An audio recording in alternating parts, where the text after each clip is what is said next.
You unlock this door with the key of compassion. Beyond it is another world, a world of science, a world of common sense, a world of sanity. You're moving into a land of both empathy and ethics, of nutritional knowledge and empowerment. You've just crossed over into Dr. Osborne's zone. Hey everybody, we're going to be talking all about cognitive function, memory, brain fog, how you can preserve your brain power. Alzheimer's disease and dementia are major contributing factors to deterioration of quality of life, but they're also major contributing factors to death in the US. As a matter of fact, Alzheimer's is the 6th top cause of death. Let that sink in. I know maybe if you're younger and watching this, it doesn't, seem like it should apply to you, but this is not a condition that starts overnight. This is a condition that starts early and it progresses, and it starts with simple things like brain fog, memory recall issues. You ever walk into your kitchen and couldn't remember why you went in there? Those are the types of things that if you're experiencing, you should pay very close attention to tonight's show. We're going to be talking all about causes. We're also going to be talking about what you can do to preserve your aging brain. We're going to also be talking about different medicines and how they can impact your nutrition, contributing to dementia. So stay with me all the way to the end. We've got a lot to discuss. So let's talk statistics first. By the numbers, we have 1 in 10 individuals, and these are people over the age of 65, are affected with Alzheimer's specifically. So 1 in 10 over the age of 65. We've got Alzheimer's being the 6th leading cause of death in the US. So it's up there. It's in the top 10. We've got 5.8 million Americans who live with Alzheimer's daily, and we have 20, which is the number of years you could have the disease before symptoms appear. As I said, it doesn't just start. You don't just walk into Alzheimer's. You don't walk into dementia. It's a slow deterioration and progression of your brain, your cognitive computing power, your memory, etc. And we also know that two-thirds number of Alzheimer's patients are women, right? So of the 5.8 million, 66% of those are females. And so if you're a female, again, but pay particular attention. We're going to dive into some of the kind of early things that can happen. These are some of the symptoms, but again, think of these as not as end stage necessarily symptoms. These can come along any path. They don't all have to happen at once. You can start with a few of these. You can start with only one of these, and they generally are progressive. So maybe you're taking care of your parents. Maybe you've got folks in your life that are manifesting some of these symptoms, and you've got some concerns that they may be developing dementia. It's very important that you understand that if you're seeing these early, it's very important for early detection so that you can do diet and lifestyle change fast. Now, I recommend starting this now, but sometimes people won't change until the level of their illness is greater than their desire for change. But early detection is critical, because if you wait until somebody is severely demented, no amount of diet, no amount of lifestyle change are going to correct that. And we've seen that be the case time and time again. Clinically speaking, people with late stage dementia, generally you don't add vitamin C or vitamin B1 and get their memory back. You don't put them on a gluten-free diet and get their memory back. So early detection is very, very key. So the earlier onset you see these symptoms developing, whether it's you or somebody you care about, take prompt action immediately, because the longer you wait, the harder it is to get these things to reverse. Remember, Alzheimer's affects neurological tissue, your brain, and the brain is one of the slowest to heal. And so it already takes a little bit longer to respond. So if you let 5, 10, 15 plus more years of damage go on, it's a lot harder to reverse that once you allow that to happen. But symptoms, simply put, number 1, memory loss. So if you struggle, and this is really important, if you find yourself forgetting simple things throughout the course of your day, this is something you definitely want to take fast action on. Difficulty with words. So if you find yourself struggling with which words mean what, or with pulling the right word to your lips, you can think of it in your brain, but you can't get it to your lips. difficulty with visual and spatial abilities, getting lost while driving, not understanding where you're at or why you're there. Like these are hallmark, very, very aggressive symptoms here. Difficulty with reasoning or problem solving. One of the things that we see, especially in the elderly, is not even so much that they lose their capacity at memory, but it's they lose their capacity to reason. They become more and more challenging to reason with. Difficulty planning and organizing. You have to repeat things over and over and over again. Again, you can see all these kind of tie into each other, right? But this is one. Memory loss, trouble planning and organizing when you can't remember things. Difficulty with coordinating your motor functions or coordination. This is one a lot of people overlook because it affects you physically and not so much mentally. But if you find yourself becoming more and more clumsy, this is a hallmark that you have some neurodegeneration that could be occurring, and so you might want to think about dementia. Confusion and disorientation, personality and major personality and mood swings, and this is really just like the picture shows, a smiley face and a happy face. This could be a person could be very content and very happy, and then it's like a light switch. All of a sudden, they're angry and they're lashing out. Almost like a bipolar type of swing. This is not uncommon to see in somebody who suffers with dementia. We can also see paranoia, people that become overly cautious and overly concerned, or basically paranoid, right, about the day-to-day. And then hallucinations as well can also occur. So these are all very common symptoms. Again, the more of them that you have, the worse off that you are. So the best thing to do is at the earliest onset of any of these things is you take immediate and quick action. Again, early detection is key. If you don't catch it early, you're not going to catch it early enough, and you might not be able to reverse it. So one of the questions I get asked a lot, with my expertise in gluten, is gluten associated with dementia? And here's what we know about gluten. So the simple answer is yes, right? So gluten is definitely linked. It's a neurotoxin. And there are a number of studies that show this, that gluten exposure causes antibodies against the brain tissue.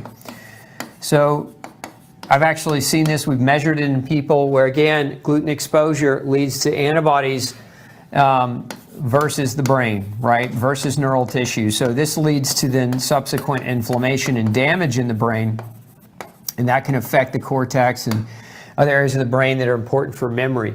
And so we know gluten as a neurotoxin can definitely contribute to this. But there are other things that we know, and I want to kind of pull up some research to show you a little bit more in depth about what we understand about gluten. So this study here, published in the Journal of Alzheimer's Disease Reports, Volume 3, on two different topics. One is the topic of non-celiac gluten sensitivity, which I think it's important to delineate, because many of you, you may have celiac disease and you think, well, or many of you don't have celiac disease, so you don't think gluten plays a role. But again, this is non-celiac gluten sensitivity. So what you see, non-celiac gluten sensitivity may lead to brain neuroinflammation, and AD is Alzheimer's disease pathogenesis. Pathogenesis is just a fancy way of saying disease creation, right? So brain inflammation caused by, again, antibodies against the nervous system. You can come up here and you can see provoking Alzheimer's disease pathology by initiating an overzealous immune system response following gluten ingestion, which leads to a chronic state of inflammation. Anytime we have chronic inflammation, that can pose a threat or a problem. So the first studies of non-celiac gluten sensitivity indicated that only the innate immune system was involved in its pathogenesis, but recent studies detect the presence of anti-gluten antibodies that may indicate the involvement of adaptive immunity. In other words, it's not just celiac disease.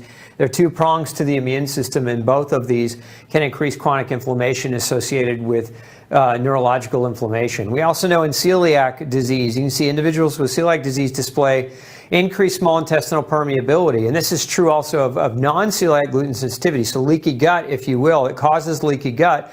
As a consequence, autoimmune disease sets in. Now, the bacteria and fungi that naturally colonize the digestive tract secrete different types of compounds. They can secrete amyloids. And if you've ever heard that term amyloid, it's because amyloid plaques are something that are found when we autopsy patients that have passed or died as a result of dementia. We find amyloid plaquing in their brain. So again, these bacteria and fungi colonize the digestive tract, secrete amyloids, lipopolysaccharides, or particular types of proteins, and other microbial exudates from their outer membranes. And under conditions of increased intestinal permeability, these microbial amyloids and lipopolysaccharides may escape from the digestive tract and induce the immune system to increase the secretion of pro-inflammatory chemicals.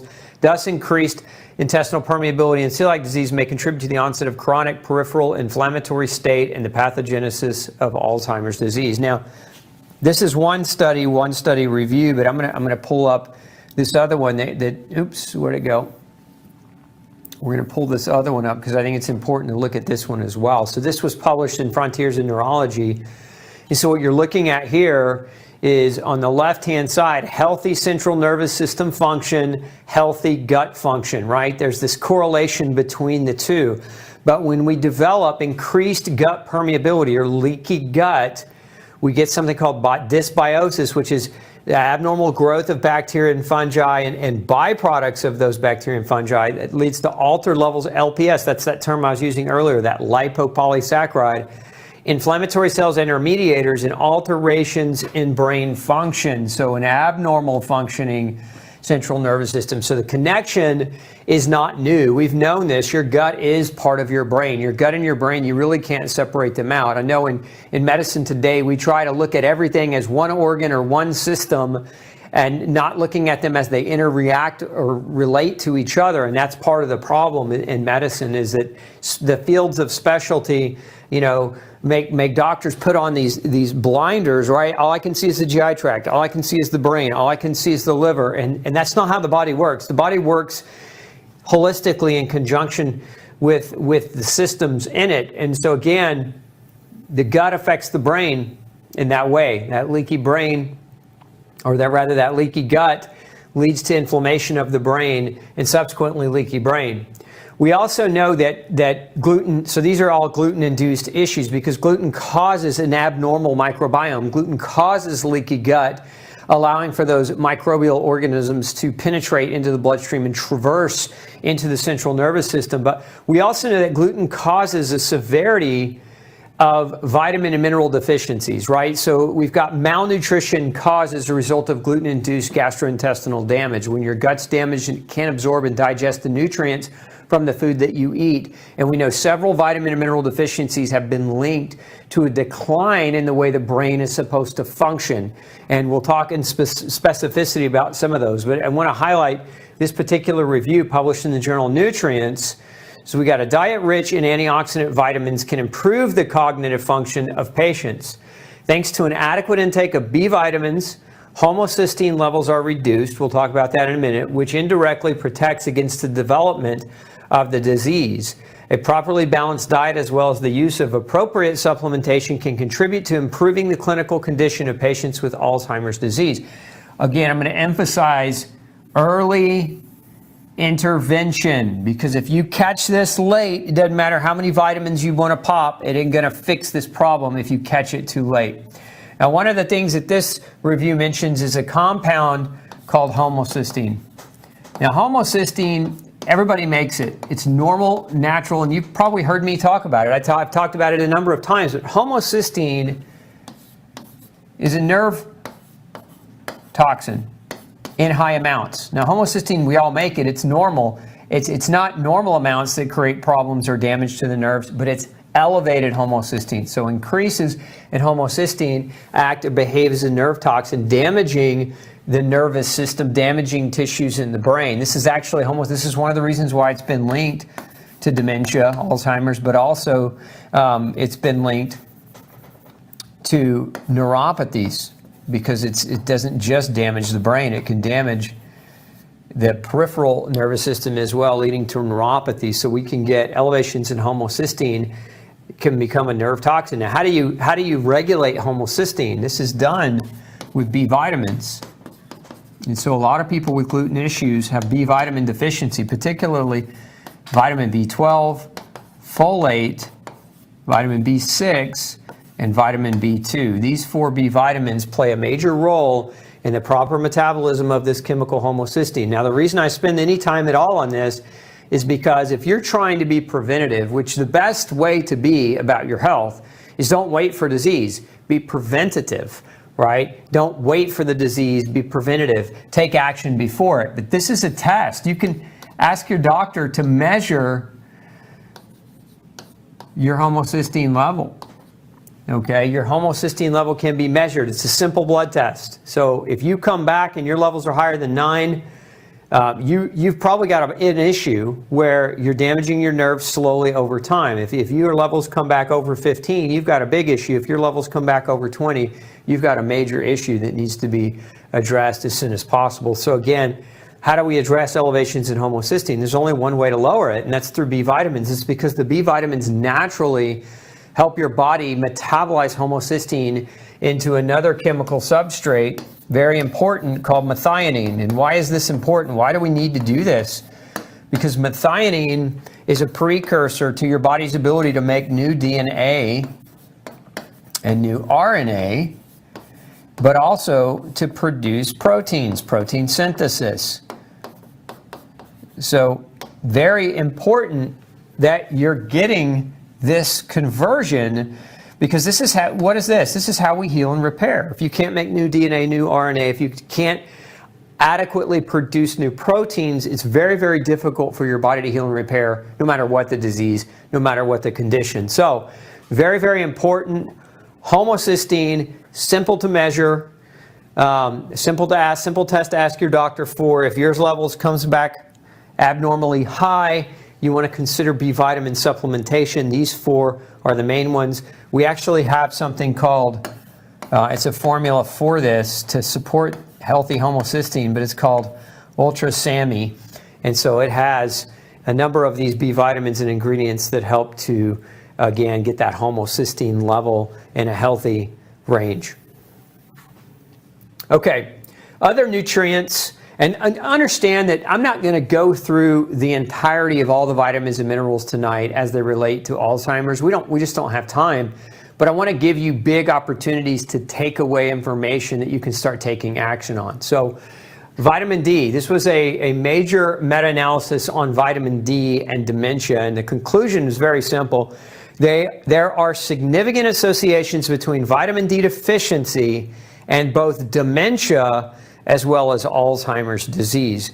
There are stronger associations between severe vitamin D deficiency. So if your levels are less than 10 nanograms per milliliter, there is a severe association, a strong association versus just a generalized one. So under 10, you got major problems, major risk with the development of cognitive decline. Now, aside from the fact that vitamin D has a lot of different roles. It's a major immune regulator. Vitamin D is. It helps to regulate your insulin production. Vitamin D is important for the formation and the regulation of inflammation in your joints. Vitamin D deficiency can contribute to other forms of autoimmune disease. And there actually are many people, many scientists today that believe that Alzheimer's disease and dementia are forms, or just different forms of autoimmune disease. And so you understand autoimmune disease. You've heard me talk any length at all. There's 4 triggers for autoimmune disease, and food is a trigger, like gluten. Microbial imbalance is a trigger, like what we just talked about. We also know that nutritional deficiencies are a trigger for autoimmune disease, and subsequently we also know that chemical exposures, things like heavy metals, toxic metals that are inflammatory to nerve tissue, like mercury, lead, cadmium, and arsenic. And so those things can all be triggers for the autoimmune disease process, again, leading to the inflamed brain, if you will. Now, some researchers as well are calling this type 3 diabetes. And so one of the theories behind the development of dementia is that you get something called glycation me spell that right for you. Glycation in the brain proteins. What does that mean? That means sugar, because diabetes is too much sugar, right? Too much sugar basically coats and surrounds your proteins in your brain, leading to stickiness and plaque formation, right? Glycation is basically a fancy way to say your proteins are being covered and coated in sugar, and that's contributing to a major problem, leading to plaque formation in the brain, which again makes it hard for brain cells to communicate, and therefore we develop dementia. Okay, so type 3 diabetes, again, other researchers are finding there's an autoimmune disease component, so all that's important to understand. Now, back to nutrition, here's a critical review of vitamin C for the prevention of age-related cognitive decline.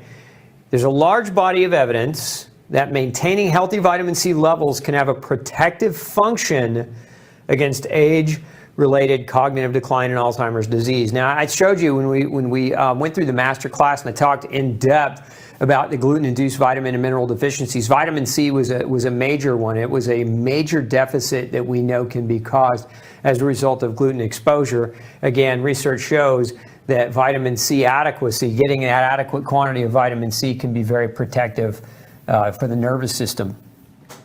We've got here vitamin K. This study published out of the Journal of Alzheimer's Disease. Evidence shows that individuals with Alzheimer's have low serum concentrations of vitamin K. Furthermore, geriatric patients that use vitamin K antagonists, this is very important because, you know, the older you get, drugs become common. You know, people have a stroke or a heart attack, the doctor wants to put them on anticoagulant medicines. Some of these, like Coumadin and warfarin, which are some of the earlier generation blood thinners, will block vitamin K, right? They're going to block vitamin K, and then what do you have? You've got doctors, because you're on these drugs, doctors will tell you don't eat greens. Now, what kind of nonsense, moronic advice is that? Here, take rat poison, which is what Coumadin and warfarin are, but don't eat vegetables because, God forbid, the vegetables interfere with the vitamin K with the anticoagulant that's thinning your blood. Look, there are a lot of natural things that can thin your blood. Vitamin E thins your blood.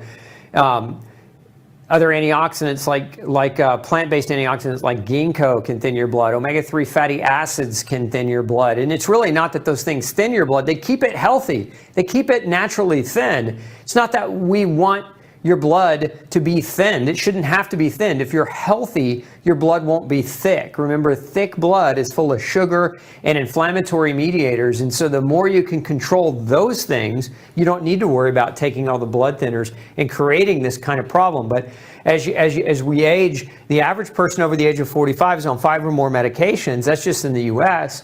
You know, the medicine industry, it's a $3.2 trillion industry. It's out of control, in my opinion. And again, a lot of the drugs that are given, in this case, we're talking about vitamin K deficiency, but there are a number of other drugs that can inhibit other nutrients as well or cause nutritional deficiencies beyond vitamin K. But vitamin K, again, is one of those.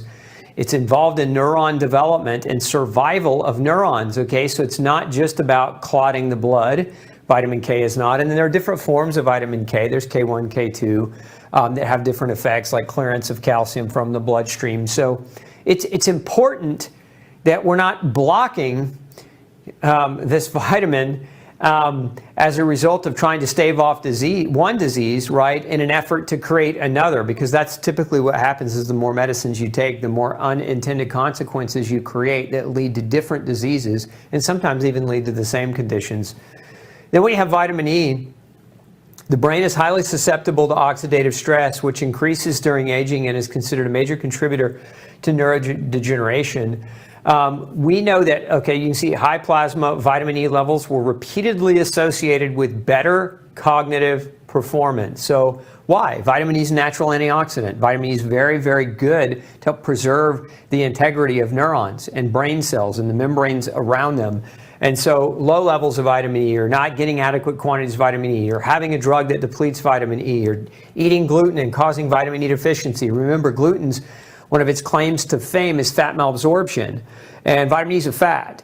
So you get fat malabsorption, you're going to be deficient in vitamin E, you're going to be deficient in vitamin K, which is also a fat. You're going to be deficient in vitamin, didn't go far enough, in vitamin D, which is also a fat. Remember your fat-soluble vitamins, right? So vitamin D, as we were talking about here. So important you understand that connection between gluten inducing fat malabsorption leading to the deficiency of fat-soluble nutrients. 3 of the 4 actually play a role in the development of dementia and cognitive decline. Now, I would be remiss if I didn't put a special kind of attention on one particular vitamin that plays a major role in cognitive function. That's vitamin B1.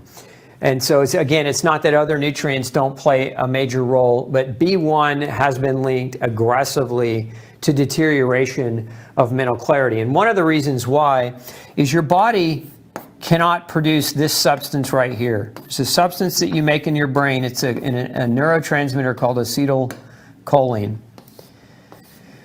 Okay, acetylcholine cannot be produced, cannot be adequately made if you don't have adequate B1. This is the primary neurotransmitter that your brain cells communicate with.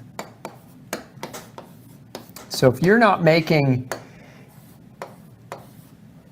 acetylcholine because you don't have a B1 deficiency,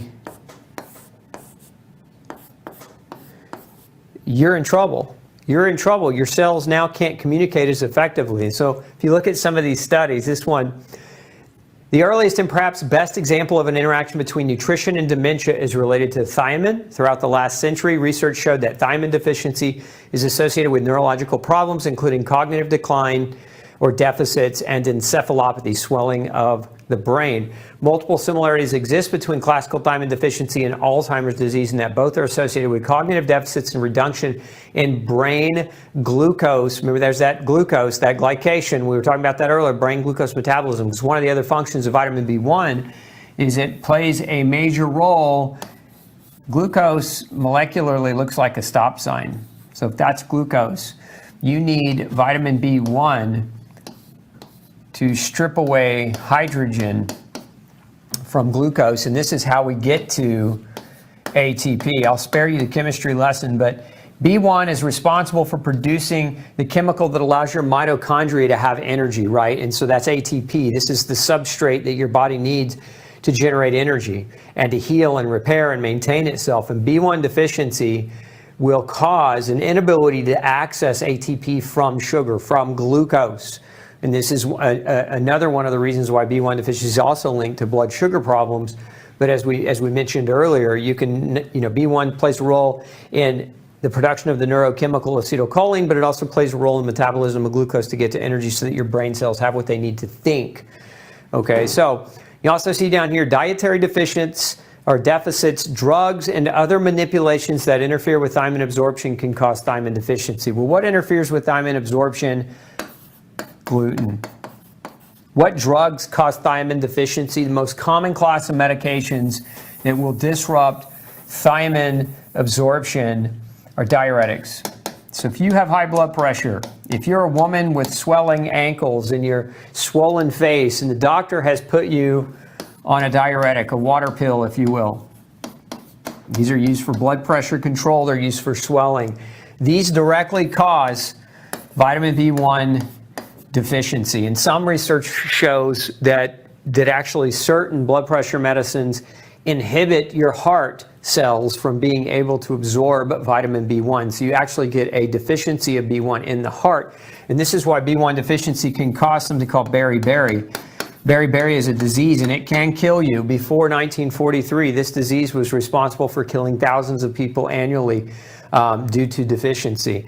And so beriberi, there's 2 forms. There's a wet form and there's a dry form. Well, the wet form affects your heart. The dry form affects your nervous system, contributes to the symptoms of cognitive decline and dementia. So again, a little bit of special attention to B1 for its primary role here. You can see here another study on thiamine, which is vitamin B1 and Alzheimer's. Thiamine levels and the activity of thiamine-dependent enzymes are reduced in the brains and peripheral tissues of patients with Alzheimer's disease. Oral thiamine trials have been shown to improve the cognitive function of patients with Alzheimer's disease. Very, very important. This is pennies a day, folks, that potentially could help support your cognitive function. And so the best form of thiamine in a lot of the studies is if you're supplementing is something called benfotiamine. Oops, let's move that over. Benfotiamine is a fat-soluble form of vitamin B1, and it tends to have a really solid effect on increasing your blood levels of vitamin B1 for a lot longer. It increases your blood levels for a much more prolonged period of time than just regular water-soluble thiamine or thiamine hydrochloride. So benfotiamine, if you're considering, a B1 supplement to support you, look for this ingredient. That's the one you want to look for. Now, there are plenty of B complexes that have just straight B1, which is thiamine, but again, a lot of them won't contain benfotiamine. This is actually a special type of B1. And right now in the world today, there's somewhat of a shortage of it, so it can even be hard to come by. So if you can't find it, you definitely go with thiamine. Water-soluble version, you can do a good B complex. Vitamin would be a good option for you there, or just taking high-dose thiamine. But again, can have a major impact for people and their energy production. All right, let's talk about some other natural strategies to prevent dementia and Alzheimer's. So these are again, this is not an exhaustive list, but I want to give you some walkaways tonight, things that you should absolutely walk away from tonight with action steps to be able to enhance your cognitive skill set in your brain, right? So number one is limiting alcohol. And I would go so far as to say eliminate alcohol if you want your brain to function. Alcohol, one of the side effects of prolonged drinking is something called Wernicke-Korsakoff, which is a neurological B vitamin deficiency induced by alcohol, and it can cause severe psychosis and brain damage. And so the more you drink on a consistent, regular basis, the more you're going to deplete your B vitamins. Now, we talked a little bit tonight about those B vitamins, didn't we? Alcohol depletes them. And alcohol also makes, alcohol as a chemical is a poison. And the byproduct of alcohol metabolism is something called acetaldehyde, which is also poison. Both can impact and affect you, creating inflammation. So limit, at the very least, eliminate. Many of you don't drink, and that's probably a good thing because there's a lot of research that shows that alcohol contributes to dementia. Okay, another elimination would be avoid smoking, right? And this has to do with the smoking has toxic metals in it. So if you smoke a cigarette, you're getting exposure to toxic metals like cadmium, which are neurodegenerative chemicals, right? So the more of the exposure that you get, the more you run the risk of developing a problem. Cigarette smoking also very, very potent free radical. And remember, one of the risks of developing dementia is excessive free radicals without enough antioxidants to offset them. And so when you have behaviors that generate free radicals, but you don't have a good diet to offset that, you really increase your risk. So these two things are more of avoids. Let's talk about some things that you can do though.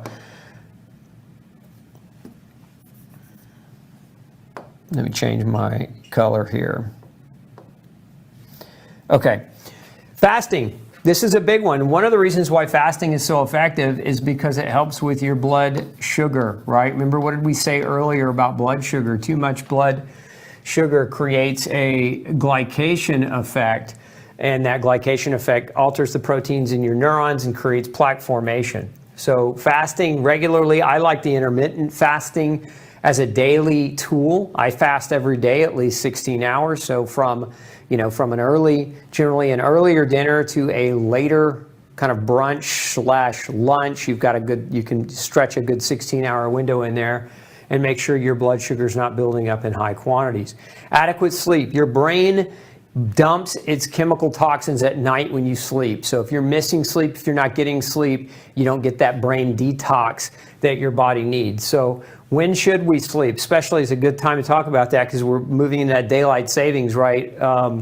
You should sleep ideally. Now, if you could, in a perfect world, we'd go to bed when the sun went down from the horizon, and we'd wake up when the sun came up over the horizon. So you go down with the sun and you wake up with the sun. Ideal world. It's harder to do that in winter, especially if you live in an area where they practice the spring forward, fall back components of daylight savings, because in the winter months, most of you are getting off of work at 6. So it's dark already when you get off of work, and so it almost makes it impossible to be asleep as you're driving home from work. So, but as close to that window as possible, 10 p.m. to 2 a.m.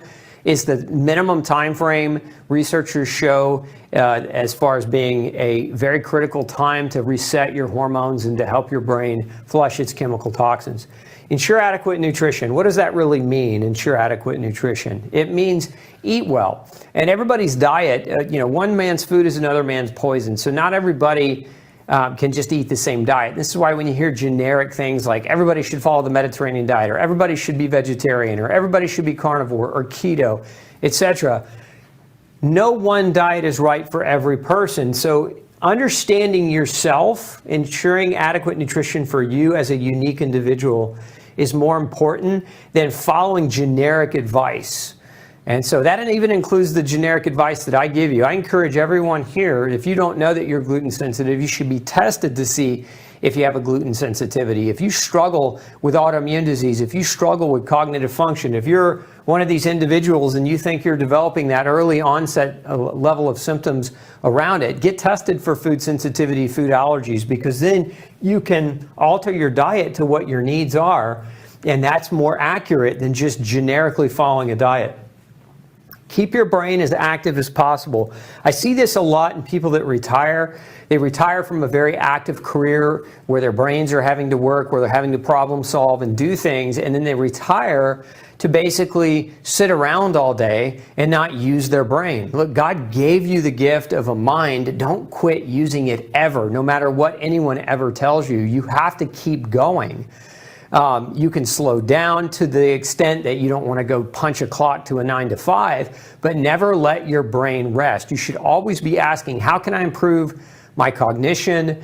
How can I challenge myself today? The challenge never ends until you do. And so stay active, and that includes your body and your brain. And that's what we see over here, sufficient activity and exercise. That exercise helps pump that lymphatic fluid, which helps to detox the brain. These two go hand in hand, critical and important. Follow a gluten-free diet, and even if you're not gluten sensitive, we could write in a different word here, grain-free, and there are several reasons why I recommend this. And I know I just told you don't follow generic diets, but let me justify what I mean here. If you eat grains, if you've read my book, No Grain, No Pain, you probably already know some of these things, but if you eat grains, a lot of people get exposure in our grains to mycotoxins. Mycotoxins damage nerves. Whether you're gluten sensitive or not, you get these. You get these also in alcohol. So mycotoxins are in grain. You get these heavy in alcohol. You get these heavy in certain brands of coffee. If you're drinking like the standard run-of-the-mill coffee from the gas station, or you're drinking the coffee, just the standard from the grocery store, I can promise you it's loaded with mycotoxins. And so these things damage nerve tissue. Mycotoxins do. They can accelerate your road to dementia very, very quickly. So one reason why avoidance of grain would be to avoid the overconsumption of mycotoxins. Another reason why I say eating grain-free is important is the omega-3 to omega-6 ratio. Grain is virtually all omega-6, no omega-3.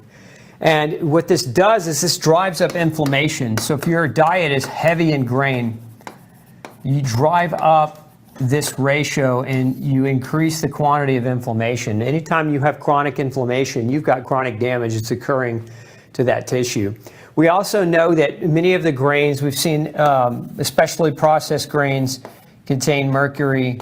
Rice, we've seen the heavy levels of lead and cadmium and arsenic. These are heavy metals that can contribute to degenerative change in your brain. So we've got heavy metals, you've got high levels of omega-6, you've got high levels of mycotoxins, you've got excessive carbohydrates. We need to make more room, they're so toxic. Excessive carbs, and carbs, again, that process of glycation And what did I say earlier about dementia being type 3 diabetes? So you're over-consuming carbs. So there's just a lot of properties to over-consuming grain and gluten in the diet, beyond even the gluten, that are, potentially negative consequences for you. So again, these are my action steps for you, my challenge to you, to preserve the integrity of your cognitive function, because you have your brain, you have your mind. It's the one thing that you have in this world that is uniquely you. So don't destroy it, and make sure that you preserve its integrity and protect it by taking simple action steps every day to keep it healthy. So let's jump into your questions. So comment on the U.S. government, banning refined grains in the 1940s because of it was beriberi and pellagra, vitamin B1 and vitamin B3 deficiency, and that was actually in 1943.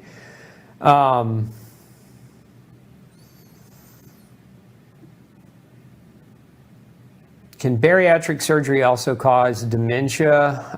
I don't know that bariatric surgery is a cause. It certainly contributes to the malabsorption that can lead to nutritional deficiency that can contribute to decline, mental decline. So no doubt about that.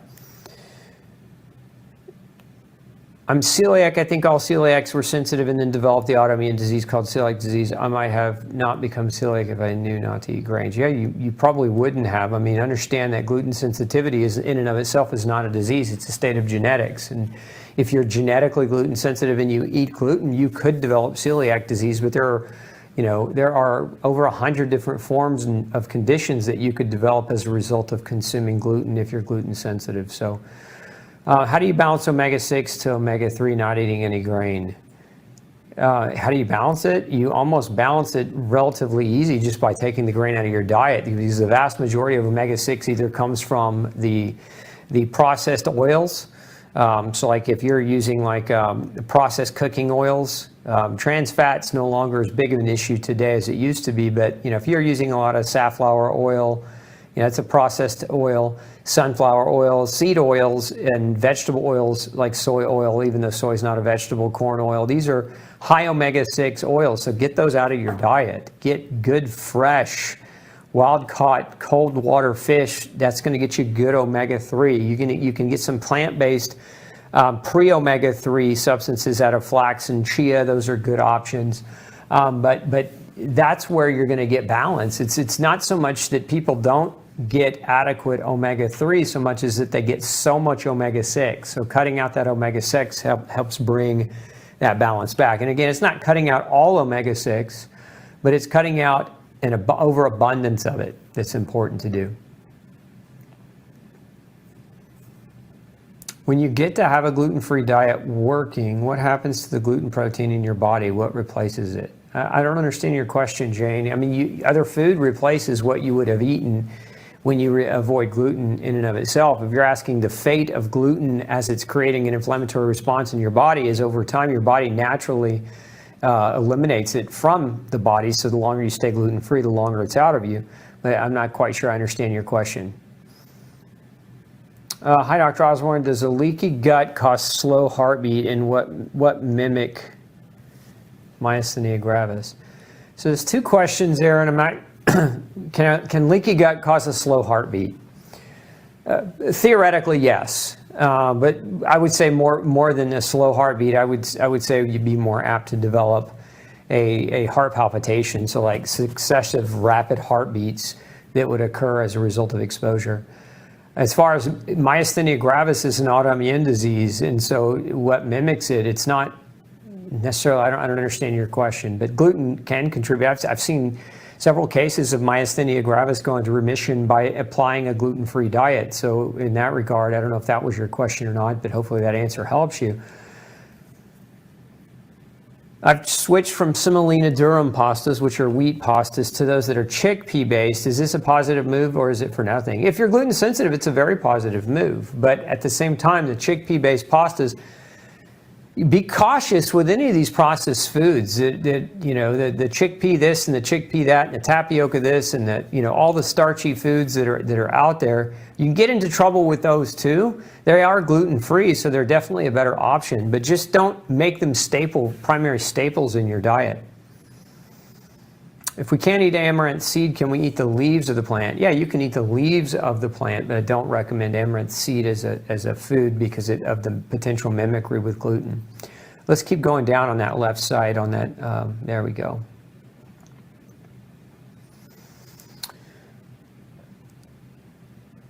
I love that. Barbara says, hi from Arizona. So glad to find your vitamin C with no corn. That's right. Most vitamin C's contain corn. You have to be very, very careful with most brands.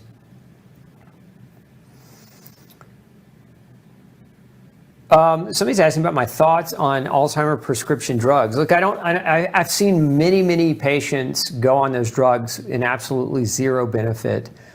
So my thoughts on them are that drugs don't fix it. And again, most people, by the time they're ready to start on those medications, they've let it go too far. Again, the key with Alzheimer's dementia is you've got to grab it early and you've got to start reversing it early. It's almost impossible to reverse if you let it go too far.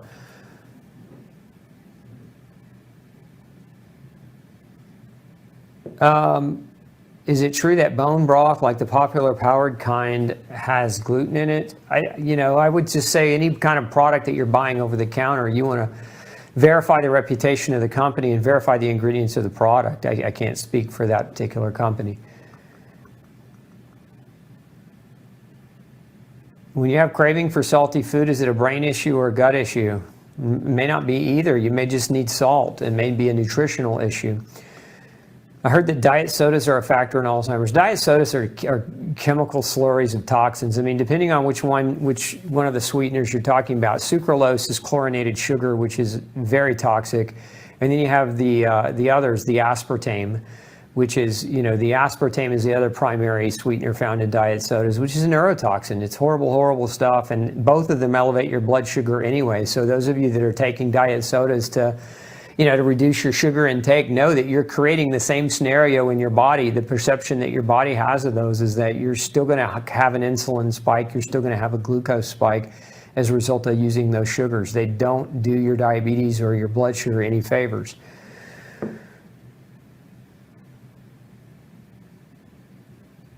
I love this. My mother's doctor poked, prodded her, gave her pills, and I found she probably had beriberi, gave her high-dose vitamin B1 and magnesium. After a few weeks, her symptoms improved. Told the doctors what I did, but they dismissed me. They always will. You have to understand, fundamentally, if you figure something out of your own and your doctor's not willing to hear you, then you don't really have a doctor. What you have is a glorified technician.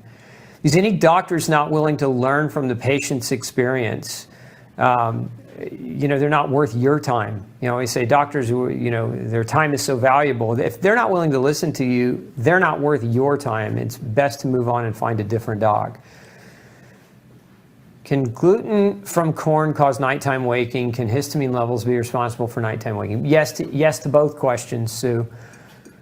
Okay, once gluten-free, how long on average does it take to regulate vitamin and mineral levels back to normal? For instance, iron and vitamin D. Can gut issues extend the healing? On average, my experience, I would say anywhere from 12 to 18 months to get them regulated. It takes time, and here's why. I mean, it's a really good question. When you're getting glutened your whole life, and you have all this damage and inflammation, and you're malnourished, step one is just stopping the fire, and that's removing the gluten. But once the fire is stopped, your body still has to heal and repair from all the damage, which requires large quantities of nutrients. And so that first 6 to 12 months is just pouring in great nutrients to help your body heal and repair, to support those mechanisms. So before you get on an even level playing field nutritionally, it really can take that long. What role does MTHFR play in this? So MTHFR, methyl tetrahydrofolate reductase, is an enzyme that we all code for. There's a gene called MTHFR, and there are different variants on this gene that may make it harder for your body to basically utilize folate or methylate folate properly. And so that can increase the risk of developing elevations in homocysteine, and that subsequently can increase the risk for homocysteine-induced inflammation. So MTHFR, in my experience, though, plays a minor role. Most people aren't sick because they have a genetic mutation. Look, almost everybody has some degree of MTHFR mutation, but not everybody is sick from that genetic variant. So in my experience, it has more to do with that mutation combined with various other factors in that person's diet or lifestyle that just put them at a disadvantage. How much B1 would someone take to use as a daily preventative? You know, anywhere from 20 to 50 milligrams would be just a very safe and preventative quantity to have. Let's see. Oh gosh, more on the disease that shall not be named injections cause problems. Simply put, yes. In a very, very big way they can. And that's all I'm going to say about that, because I would like to keep my YouTube channel from being completely closed down. Are liquid vitamins easier to absorb than standard tablets? No, actually, liquids are generally less stable, and the liquids are generally, the vitamins go bad a lot faster, so they actually lose their potency much, much quicker the second you open the liquid itself. So I don't care for liquid formulations. I like capsules best, because the powders, you can encapsulate them and you can protect them and shield them from oxygen and oxidation, where you can't do that so well with liquids. What do you suggest for vegetarians or vegans instead of fish? I suggest, well, if you're a vegetarian, you can be a pesca vegetarian. So I mean, you can eat fish, but if you're against that, I suggest supplementation, because you're not going to get it from other foods, not to any great degree. And what do I mean get it? I mean omega-3. You're not going to get enough pure omega-3 EPA or DHA from chia or flax. You'll get what's called linolenic acid, which isn't the same thing, and your body has to convert linolenic acid into omega-3 EPA and DHA. So if that's what you're referring to, when I was talking about fish oil. But if you're talking about other things like vitamin B12, you're not going to get the vitamin B12 in maybe inadequate quantities. So it's a good idea if you're trying to be vegetarian. I can respect that, but you should be getting tested. You should get a B12 test, an intracellular B12 test, not a serum B12 test. Intracellular, you should be checking your zinc and you're checking your iron. You should be checking really all of your nutrients, because a vegetarian diet doesn't contain complete proteins.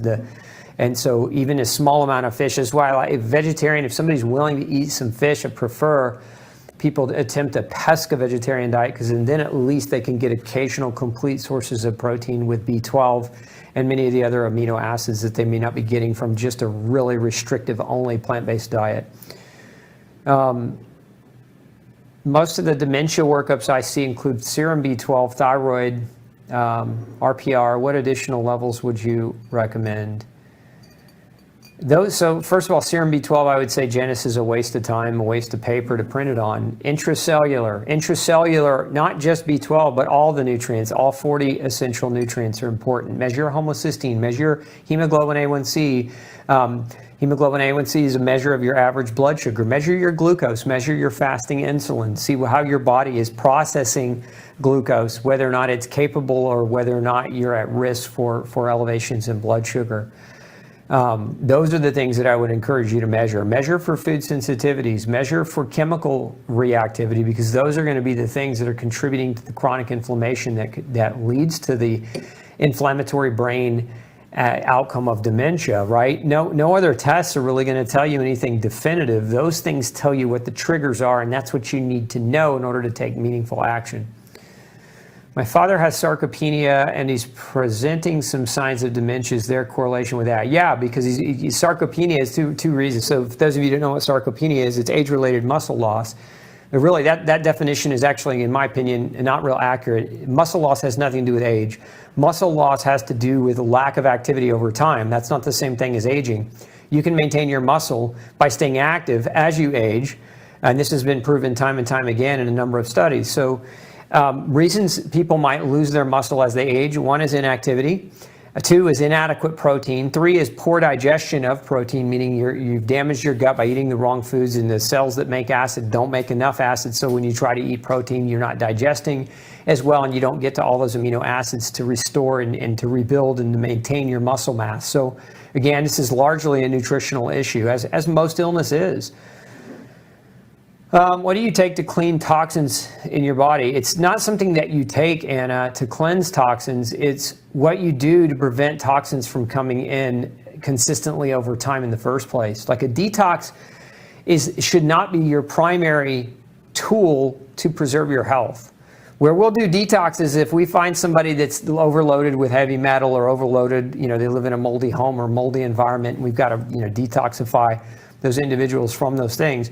But to just do detoxes periodically, you're naturally detoxifying if you support your body's health. If you exercise, get sunshine, get sleep, eat well, do the things that are important and fundamental to health, your body naturally detoxifies every single day of your life. Let's keep going down on the right and the left.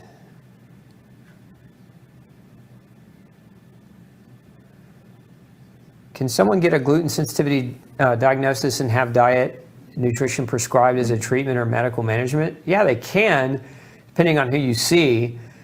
But I would just say if you're looking for diet nutrition prescription for medical management, you're barking up a bad tree, because most dietitians, and this again, if you're watching this show and you're a dietitian, don't take this as an affront to you personally, but most dietitians, in my experience, are nothing than glorified carb, fat, and protein counters. They don't understand micronutrition. They don't understand biochemistry. They don't understand the nuances of physiology. And so they're not really going to guide you, other than to say, if you have celiac disease, don't eat wheat, barley, and rye. They'll tell you to eat all the corn and all the rice and all the processed gluten-free packaged foods that you want, because they don't understand true nutrition and true health. So medical management of these things has failed. So that's where I would just warn you and say be cautious around seeking a diagnosis so that you can have medical management. It's not the diagnosis that you need to seek. It's the behavior change in your own life that you need to seek and learn how to manage it on your own. Become your own doctor to a certain extent, because nobody knows your body better than you. Does monk fruit always contain other additives? No. It doesn't always contain other additives, but many brands do. So you go down on the right. No, keep going down. Yeah, there you go. Keep going down. Okay, let's see.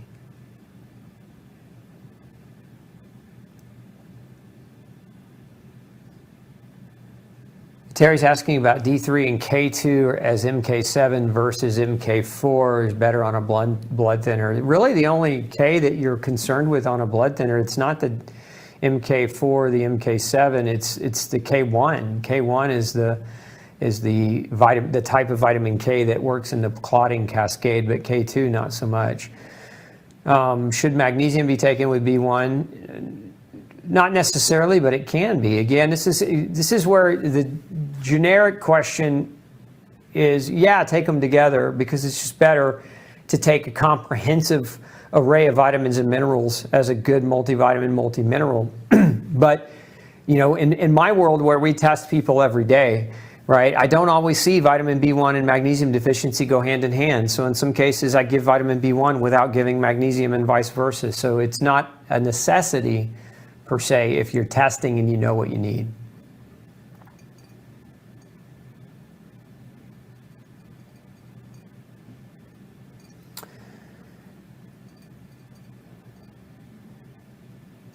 Let's see. I think I answered that. Go down on the left-hand side.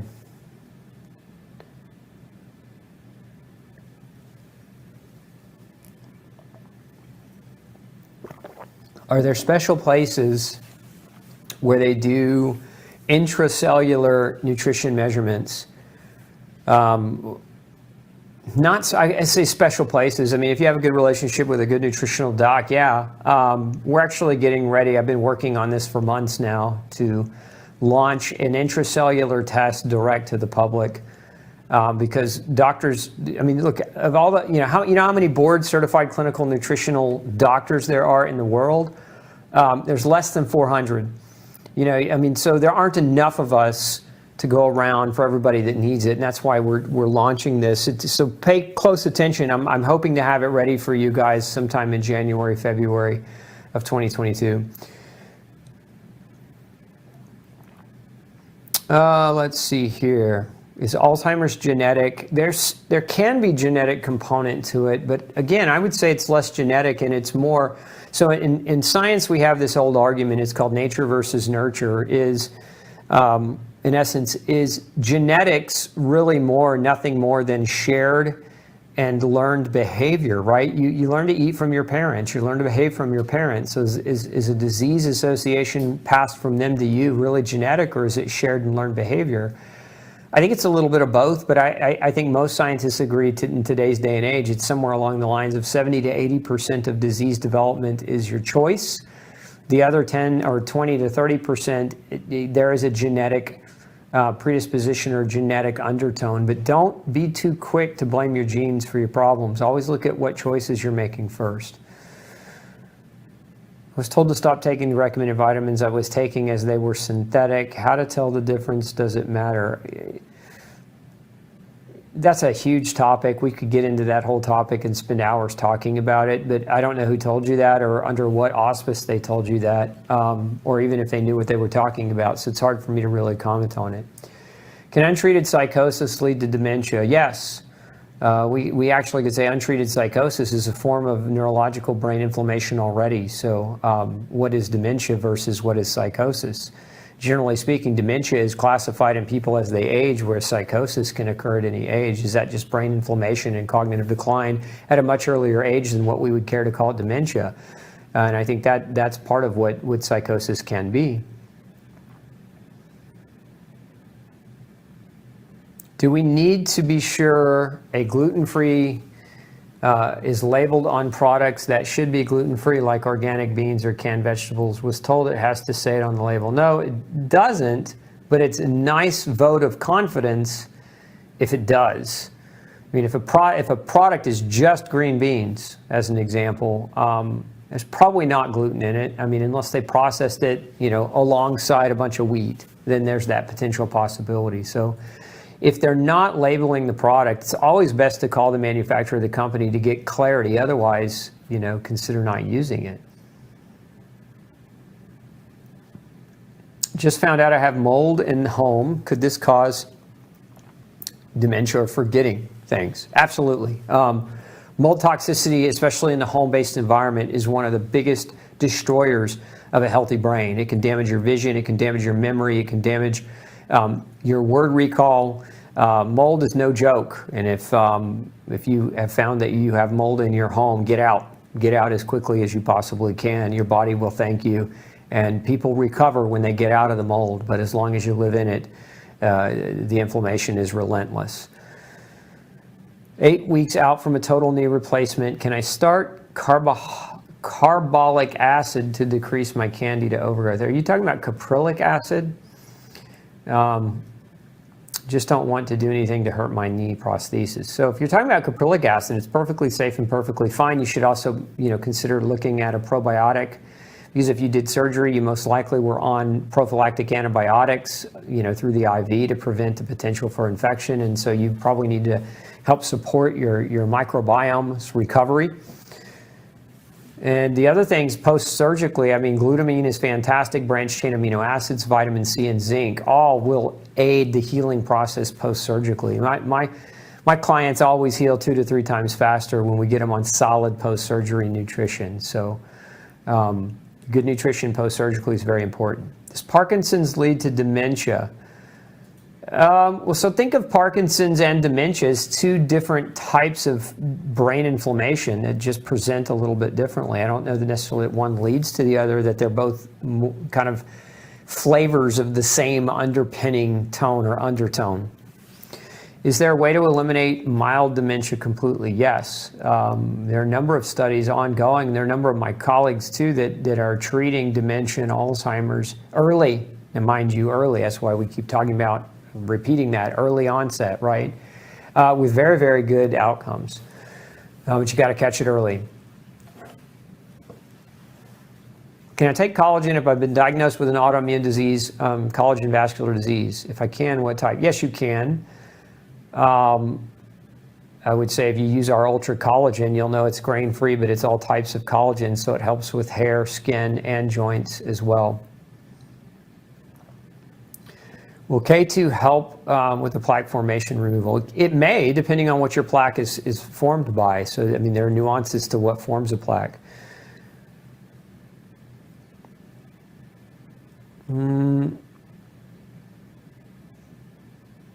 So bad insomnia, how does that play into this? So insomnia over time can diminish your brain's ability to recover and repair at night, which can lead to dementia. And that, how does that play? You got to get good sleep. So if you're struggling with sleep, you really have to get somebody who understands sleep biology. There are a lot of reasons why sleep disruption can occur, from hormone imbalance to blood sugar imbalances to lack of exercise to lack of sunshine to lack of melatonin production to certain medications to overconsumption of caffeine. I mean, this is a laundry list. What you may do is go back and watch my show on sleep in my archive, in my video archive. And those of you who don't know, go visit me at glutenfreesociety.org.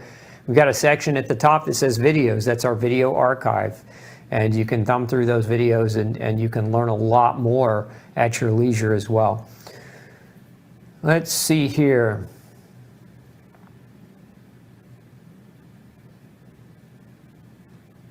So as far as blood tests to stop blood thinners, I mean, that's a great question for your cardiologist or your prescribing doctor, but I mean, some standard blood tests that are commonly looked at, depending on what kind of blood thinner you're on, are your clotting time tests. Your prothrombin and your prothrombin time are two that are commonly looked at. There's also something called INR. But these things, if you're on thinners, you should be having that checked anyway, because the problem with thinners is if they overthin your blood, you can get internal bleeding, internal bruising, and they can make a mess of you.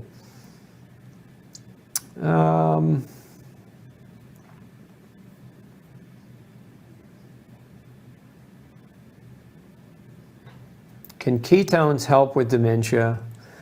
If your dementia is caused by excessive glucose, it can. Ketone can. I wouldn't say supplemental ketones would be the solution. I would say more eating lower carbohydrate to get into ketosis would be a better solution. Okay, I think we're out of time and we're not out of questions. So I just want to say thanks for tuning in tonight. Thanks for joining me on Monday. We'll be back next Monday for another show. Next week, we're going to talk about surviving the shortages. So if you're worried about the potential shortages, we already are starting to see many of them in the grocery store. We're going to be talking about strategies and tips around how to navigate that, what you can do today to prepare for the potential possibility of very real and bad food shortages, especially if you're gluten sensitive and you need to maintain your healthy diet in order to maintain your function should things go bad or things go wrong. So we're going to be talking all about what to do, how to prepare for a gluten-free emergency next week. Join me at 6 p.m. Central Standard Time. And as always, thanks for tuning in, and make sure you come visit me at glutenfreesociety.org. Sign up for our newsletter there. As I've said before, I'll keep saying it, we're actually getting ready to do all of our communication through Gluten Free Society. So if you're not a part of that, you need to get to be a part of it if you want to keep hearing from me, because that's where we're moving. We're migrating a lot of our information, a lot of our platform over so that we're no longer being censored, and then I can talk freely. So if you really want to pick my brain about the disease that shall not be named and other topics, you want to migrate over to Gluten Free Society, because that's where you're going to get no holds barred gluten-free warrior Dr. Osborne talking about everything without the worry of having censorship shutting us down. So a lot of you had questions tonight. I kind of avoided answering for that reason. Again, we don't want to cannibalize our ability to help people by talking about things that we are certain will get us shut down. We've already seen the massive levels of censorship this year just on my own platform.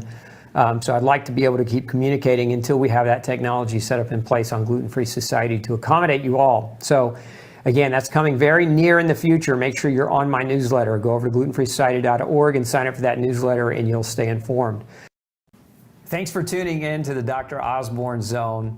Don't forget to share, like, and subscribe for more content like this, and make sure you come back next Tuesday at 6 p.m. Central Standard Time and Thursday at noon 30 for more episodes.